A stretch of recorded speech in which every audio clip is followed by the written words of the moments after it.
In the autumn of 1982, 7 people in Chicago went about their ordinary lives, completely unaware that they were already dead. Some had headaches, some had nothing more than a common cold. Each one of them reached for something that millions of Americans trusted completely: a bottle of extra-strength Tylenol. And within hours, every single one of them was gone. What you're about to hear is the story of one of the most terrifying unsolved crimes in American history. A crime that changed the way the entire world packages medicine, and a criminal who has never been caught. This is Case Zero. The first victim was a 12-year-old girl named Mary Kellerman. On the morning of September 29, 1982, she woke up with a sore throat and her parents gave her a single Tylenol capsule. She collapsed shortly after and was pronounced dead at the hospital. A perfectly healthy 12-year-old girl, dead within hours of waking up. That same morning, a postal worker named Adam Janus collapsed at home and died. Later that day, his brother Stanley and sister-in-law Teresa both developed headaches. Someone handed them Tylenol from the same bottle. Within hours, both of them were dead too. By the end of that week, 7 people were dead.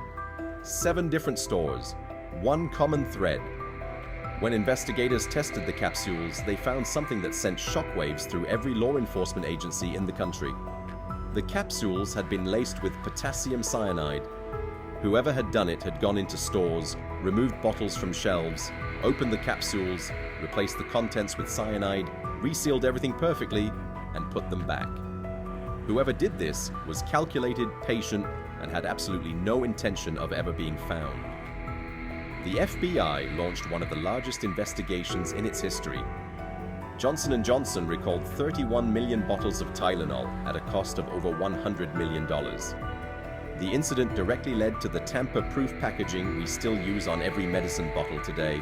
But despite everything, the investigation, the hundreds of thousands of tips, the decades of forensic analysis, the case was never solved.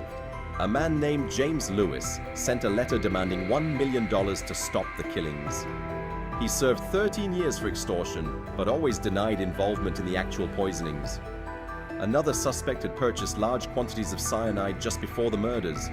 Neither was ever charged, and then the trail went cold. Here is what makes this truly disturbing. The person who laced those bottles walked away completely free, unidentified, uncharged, and entirely forgotten by the justice system. And based on the timeline, they may very well still be alive today, fully aware that they got away with killing 7 innocent people. No confession was ever made, no arrest was ever carried out.